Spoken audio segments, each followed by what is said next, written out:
Hello friends, आप कैसे हैं? ये सिक्स सेकंड ईयर के बच्चों का भगवती की ऑनलाइन क्लासेज में स्वागत है। देखिए स्टूडेंट्स, हमारा जो आपका टॉपिक चल रहा था वो एल्डिहाइड और कीटोन आपका टॉपिक चल रहा है। उनके वीडियो में हम एल्डिहाइड और कीटोनों में विभेद पढ़ रहे थे और उसमें हमने ऑक्सीकरण के बारे में बताया। जब भी हम एल्डिहाइडों का ऑक्सीकरण करते हैं तो आपका अम्ल बनता है और कीटोनों का ऑक्सीकरण जो होता है वो पोपाक नियम के अनुसार होता है और उसमें कम कार्बन वाले अम्ल हमें प्राप्त होते हैं। ये हमने पूर्व के वीडियो में आपको यहाँ तक पढ़ाया था। पहली ऑक्सीकरण विधि के बाद में हम दूसरा अंतर जो पढ़ेंगे वो है टॉलन परीक्षण, टॉलन अभिकर्मक, टॉलन रिएजेंट, टॉलन अभिकर्मक। देखिए अमोनिया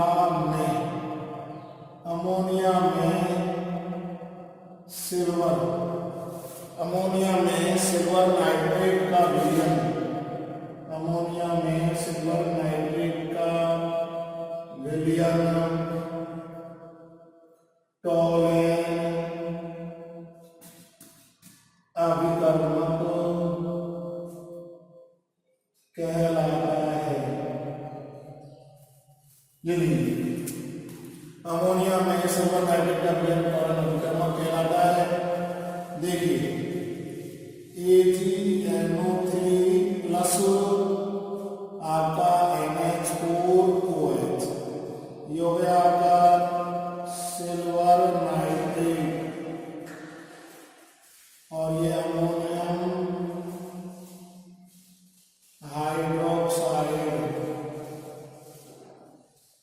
ये लीजिए अमोनियम हाइड्रोक्साइड और ये आपका बन गया AgOH सिल्वर हाइड्रोक्साइड और NH4NO3 ammonium nitrate, ammonium nitrate. अब देखिए हमारा AgOH और AgOH के हमने दो अणु लिए, ये आपका Ag2O बन गया। ये हमारा सिल्वर ऑक्साइड का निर्माण हो गया, का बाहर निकल गया। ये हो गया टॉलन रिएजेंट, चांदी का जो गोल है। पहली स्टेप, दूसरी स्टेप, अब तीसरी स्टेप हम टेस्ट कर रहे हैं। CHO एल्डिहाइड समूह है आपका, ये आपका एल्डिहाइड। अब इस एल्डिहाइड में हमने टॉलन अभिकर्मक की कुछ बूंदें डाली, RCOOH प्लस 2Ag, यानी ये बन गया आपका रजत दर्पण। ये अम्ल में परिवर्तित हो गया। लेकिन हम जैसे देखिए कीटोनों के साथ, कीटोनों के अंदर इसकी कुछ बूंदें डालें Ag2O की, तो कोई अभिक्रिया नहीं होती। ये अंतर हो गया, यानी एल्डिहाइड आपका क्रिया कर लेता है, कोई अभिक्रिया नहीं। जबकि कीटोन, ये देखिए कीटोन आपका किसी प्रकार का कोई टेस्ट नहीं देता है, रजत दर्पण नहीं बनाता। तो इस प्रकार से हम टॉलन अभिकर्मक के बारे में पढ़ रहे हैं। अब दूसरा जो हम पढ़ेंगे टॉलन अभिकर्मक के बारे में, पहला टेस्ट आज के वीडियो में हमने ये पढ़ा। दूसरा देखिए आपका नंबर 2 जो हम पढ़ेंगे वो पढ़ेंगे फेरिन विलयन। वास्तव में क्या है? तो देखिए फेरिन विलयन बोतल ए, आपका बोतल ए में जो विलयन भरा रहता है, बोतल ए बराबर क्षारीय कॉपर सल्फेट का विलयन, क्षारीय कॉपर सल्फेट का विलयन। और बोतल बी में जो भरा रहता है वो है आपका रोसेल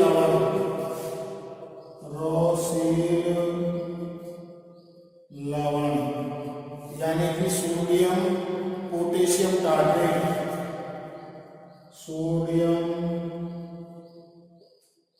पोटेशियम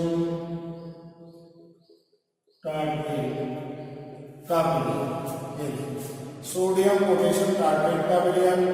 अब देखिए हम क्षारीय विलयन CuSO4 आपका और NaOH, ये दो अणु, ये हो गया आपका CuOH का ऑक्टाइड प्लस Na2SO4, ये आपका बन गया। आप देखिए नेक्स्ट अभिक्रिया में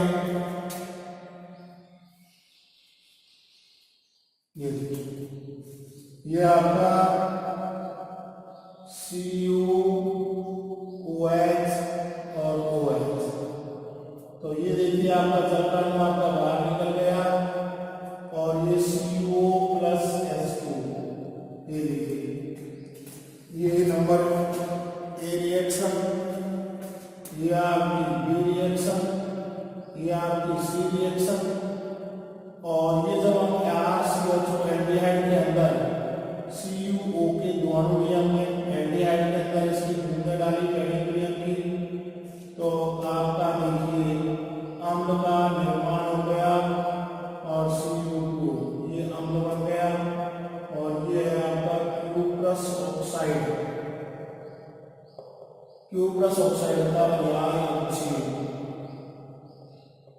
प्राप्त होता है। क्यूप्रस ऑक्साइड का लाल अवक्षेप प्राप्त होता है। तो इस प्रकार से देखिए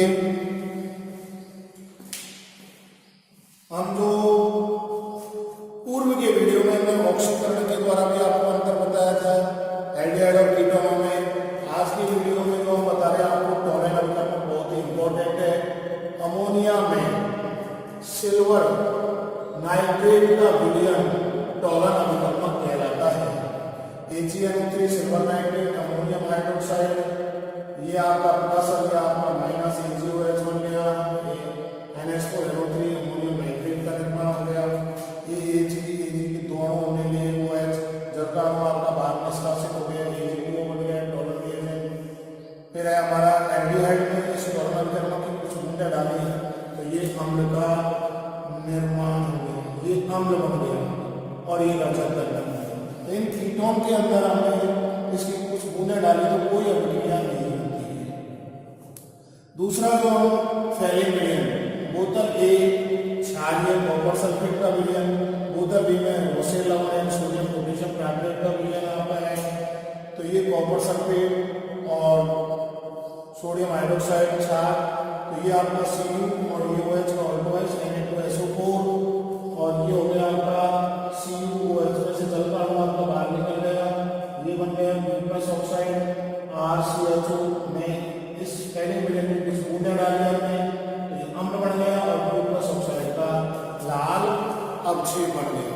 तो इस प्रकार से देखिए स्टूडेंट्स बहुत ही इंपॉर्टेंट रिएक्शन, यानी जो हम परीक्षण पढ़ रहे हैं ये बहुत ही इंपॉर्टेंट आपके परीक्षण है। अब इसके बाद में देखिए टॉलन और फैलिक विलयन बहुत ही इंपॉर्टेंट है। नेक्स्ट जो पढ़ेंगे हम नंबर 3 वो है आपका बेनेडिक्ट विलयन। ये देखिए पूर्व की क्लास में भी आप पढ़ के आए हैं, बहुत इंपॉर्टेंट टेस्ट है आपके, वेरी वेरी इंपॉर्टेंट। आगे देखिए नेक्स्ट आपको में वो है बेनेडिक्ट विलयन। बेनेडिक्ट विलयन, ये देखिए बेनेडिक्ट विलयन आपका तीसरा जो टेस्ट हम पढ़ेंगे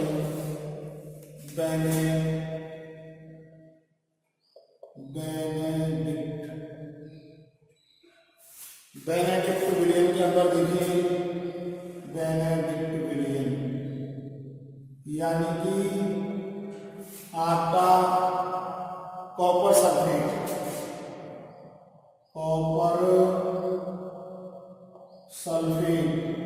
CuSO4 copper sulphate sodium carbonate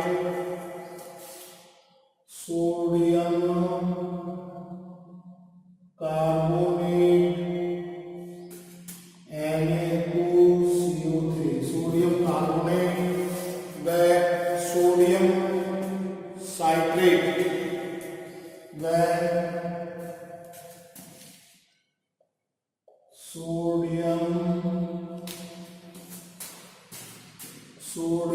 citrate Na3C6H5O7 Na3C6H5O7 के मिश्रण के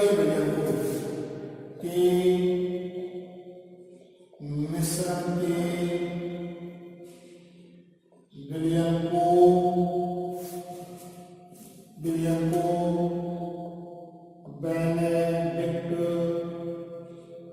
बेनेडिक्ट विलयन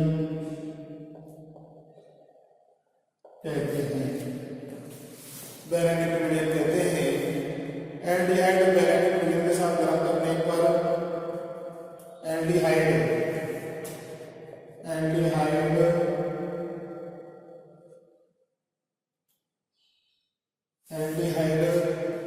को बेनेडिक्ट विलयन के साथ गर्म करने पर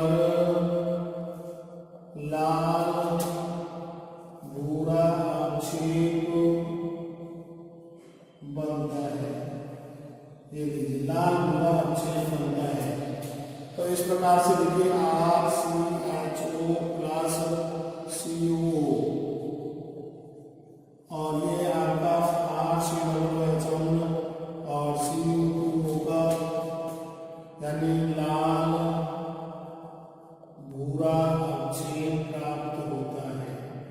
ये देखिए, इस प्रकार से लाल भूरा अवक्षेप प्राप्त होता है गर्म करने में।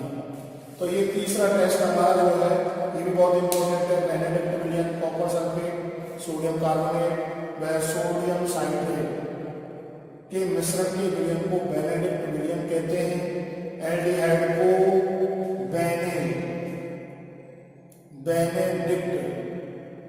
बेनेडिक्ट विलयन के साथ गर्म करने पर लाल भूरा अवक्षेप बनता है। ये हमारा एल्डिहाइड है और इसमें बेनेडिक्ट विलयन डालने पर आपका अम्ल का निर्माण हो जाता है और ये लाल भूरा अवक्षेप आपको प्राप्त हो जाता है।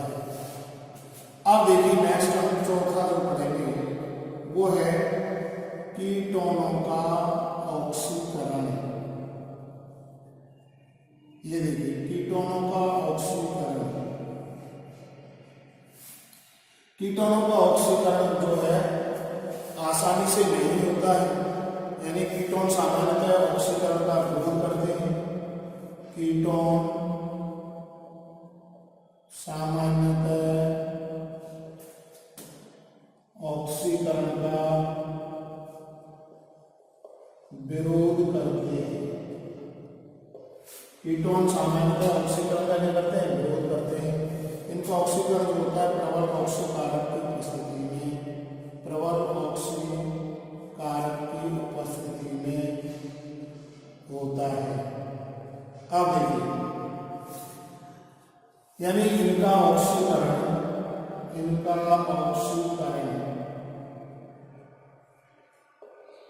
ओपा नियम के अनुसार होता है। ओपा नियम के अनुसार होता है। वास्तव में ओपा नियम क्या है? यानी कार्बोनिल समूह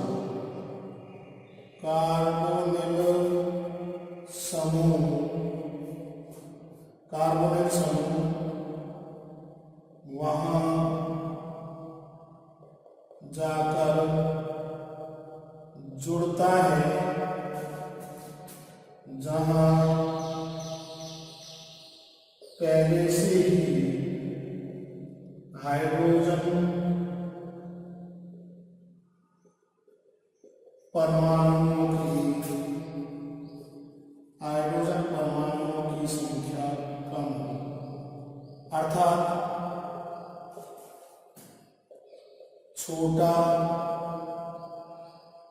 एल्किल समूह क्या हो? उपस्थित। तो देखिए, कीटोन सामान्यतः ऑक्सीकरण का विरोध करते हैं। प्रबल ऑक्सीकारक की उपस्थिति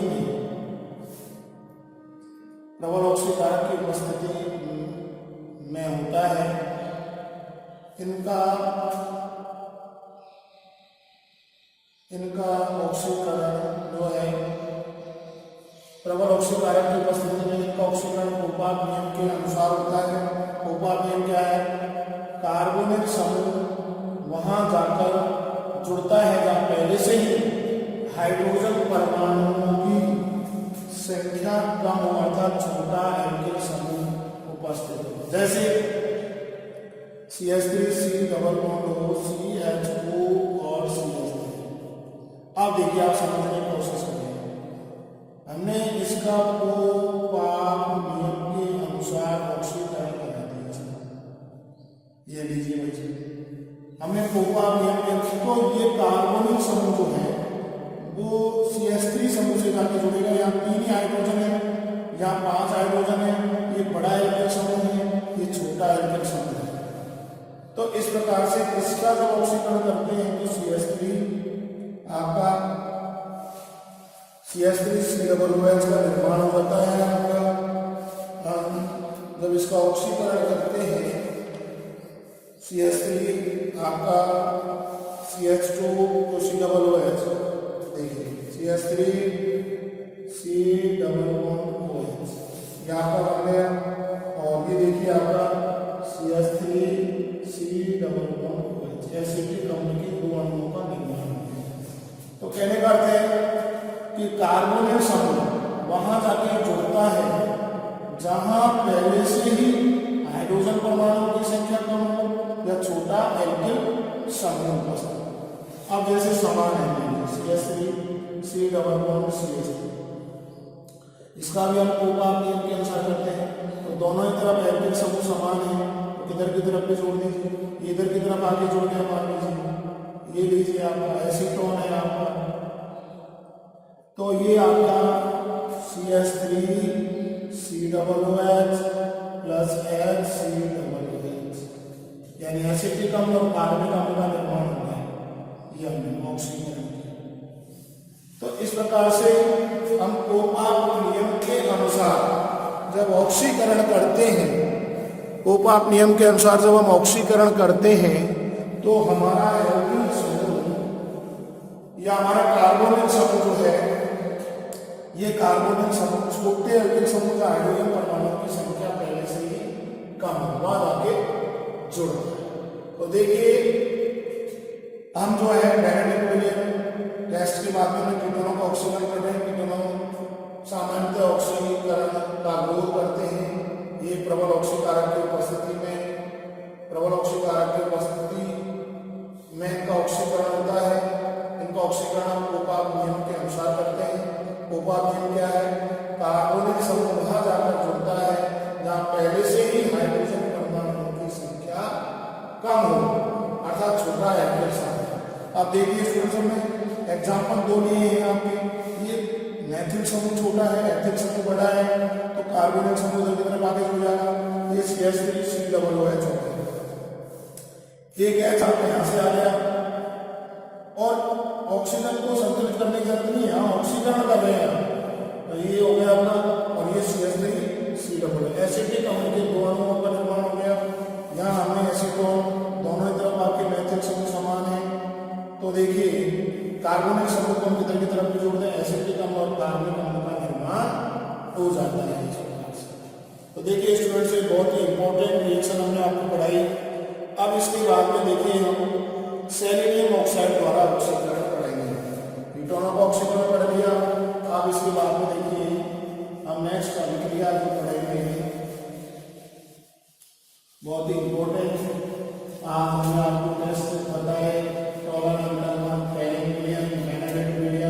कीटोनों का ऑक्सीकरण और उसके अंदर कोपाक नियम, ये बहुत ही इंपॉर्टेंट है आपके, वेरी वेरी। अब देखिए आगे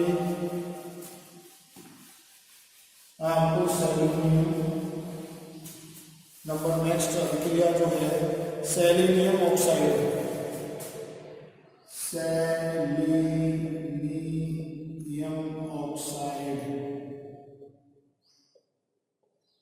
सेलेनियम ऑक्साइड यानी कि SeO2 द्वारा ऑक्सीकरण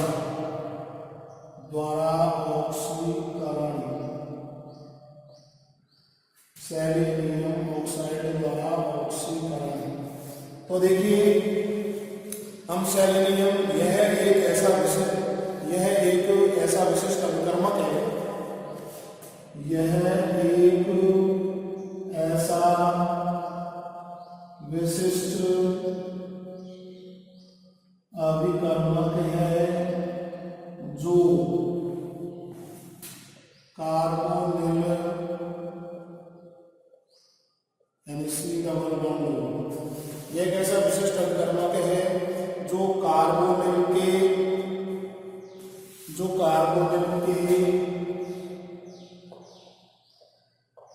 पड़ोस वाले CH2 यानी मैथिलीन समूह का ऑक्सीकरण मैथिलीन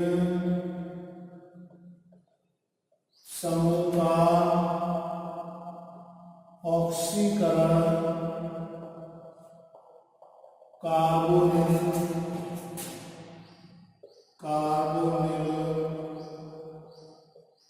समूह में कर देता है, कार्बोनिल समूह में कर देता है। देखिए जैसे हमने एसिटिल्डिहाइड हो गया CH2C डबल बॉन्ड H, आपका ये CH3 और CH होगा, यानी ये आपका एसिटिल्डिहाइड है।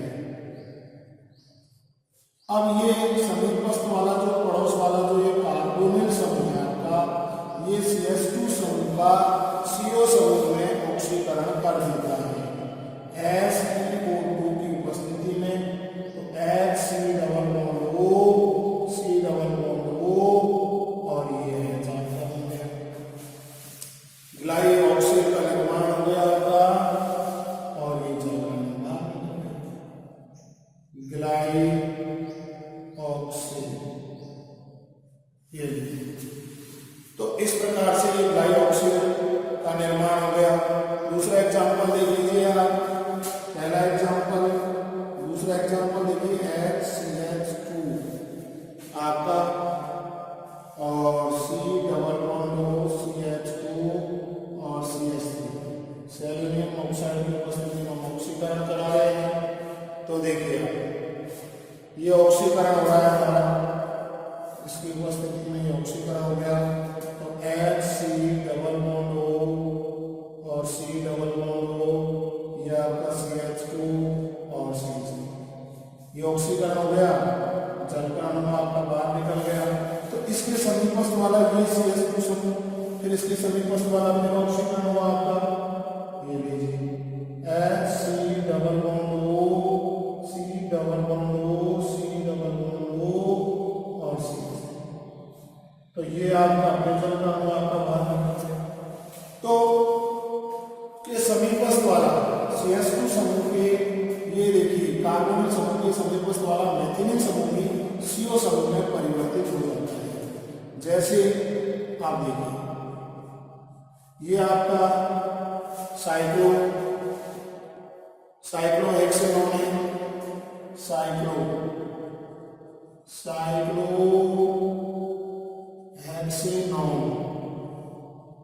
SiO2 की उपस्थिति में सेलेनियम ऑक्साइड द्वारा ऑक्सीकरण करने पर, तो देखिए इसके समीपस्थ वाला ये लीजिए, ये समीपस्थ वाला और जल का अणु आपका बाहर निकल जाएगा, ये बन गया cyclohexane diol, cyclohexane diol ketone समूह है आपका। तो इस प्रकार से देखिए हम सेलेनियम ऑक्साइड द्वारा ऑक्सीकरण करने पर यह एक ऐसा विशिष्ट अभिकर्मक है जो कार्बोनिल समूह के पड़ोस वाले CH2 बॉन्ड मैथिलीन समूह का ऑक्सीकरण कार्बोनिल समूह में कर देते हैं। जैसे हमने सबसे सिंपल उदाहरण लिया एसिटिल्डिहाइड, ये कार्बोनिल समूह के समीपस्थ वाला CH2 मैथिलीन समूह है, इसका ऑक्सीकरण हो गया, ग्लाई ऑक्साइड का निर्माण हो गया। इसी प्रकार से देखिए ये कार्बोनिल समूह के समीपस्थ CH2 है, इसका ऑक्सीकरण हो गया, जल का अणु बाहर निकल गया, ये समीपस्थ है CH2 समूह का ऑक्सीकरण हो गया।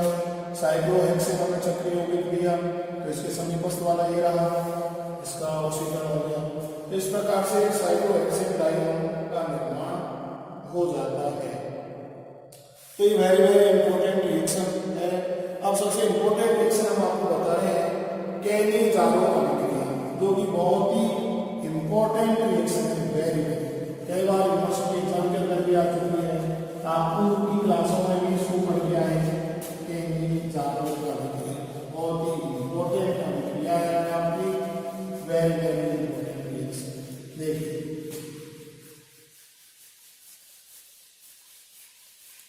केनी-ज़ारो अभिक्रिया, आपकी नेक्स्ट अभिक्रिया जो है केनी-ज़ारो अभिक्रिया, बहुत ही ये बहुत इंपॉर्टेंट है यूनिवर्सिटी की दृष्टि से। यानी वे अभिक्रिया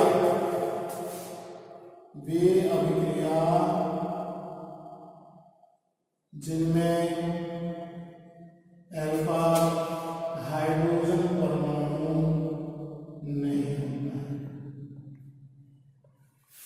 वे अभिक्रिया जिनके अंदर अल्फा हाइड्रोजन परमाणु नहीं होता है, ये क्षार के साथ यानी NaOH के साथ, क्षार के साथ या क्षार, ये क्षार की उपस्थिति में, क्षार की उपस्थिति में अभिक्रिया करके, क्षार की उपस्थिति में अभिक्रिया करके केनी-ज़ारो अभिक्रिया देती है। केनी-ज़ारो अभिक्रिया देती है, ये भी केनी-ज़ारो अभिक्रिया देती है। तो अभिक्रिया में दो अणु हम लेते हैं, उनमें कम से कम एक अणु के अंदर अल्फा हाइड्रोजन परमाणु उपस्थित नहीं। तो देखिए हमारा ये आपका हार्मोनियम है, HCHO प्लस NaOH के साथ अभिक्रिया कर रहे हैं, इनमें अल्फा हाइड्रोजन परमाणु नहीं होता है, हार्मोनियम, ये भी हार्मोनियम है। आप देखिए तो ये आपका एक H आपका यहाँ पे हो गया और एक H आपका ये हो गया और ये CO और ये आपका मिल गया। तो देखिए हमारा CH3OH प्लस HCOOH, ये बन गया हमारा सोडियम कार्बोनेट और ये बन गया हमारा मेथेन।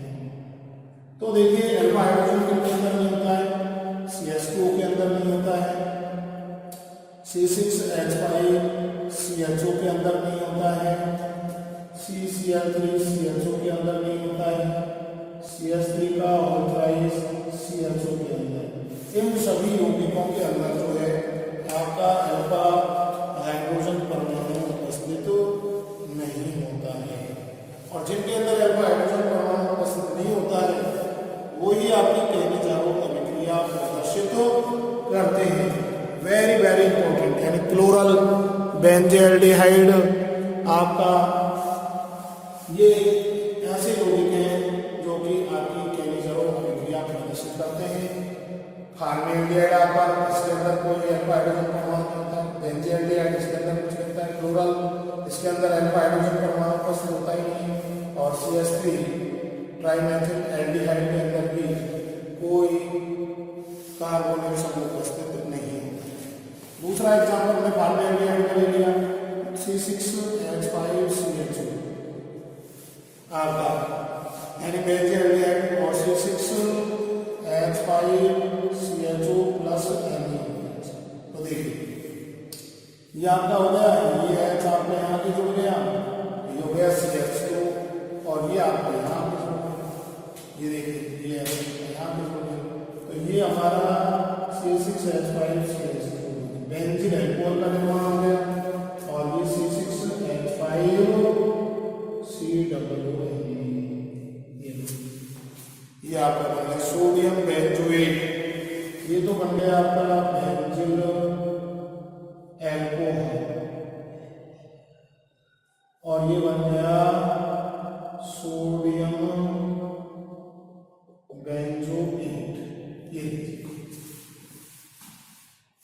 ये हमारे बेंजीएल्डी है के दो अणु। तो इस प्रकार से देखिए स्टूडेंट्स, को हमने आज के वीडियो में आपको टॉलन अभिकर्ण, फेलिन विलयन, बेनेडिक्ट विलयन, कीटोनों का ऑक्सीकरण और सेल्यूलियम ऑक्साइड के द्वारा ऑक्सीकरण आपको पढ़ाया।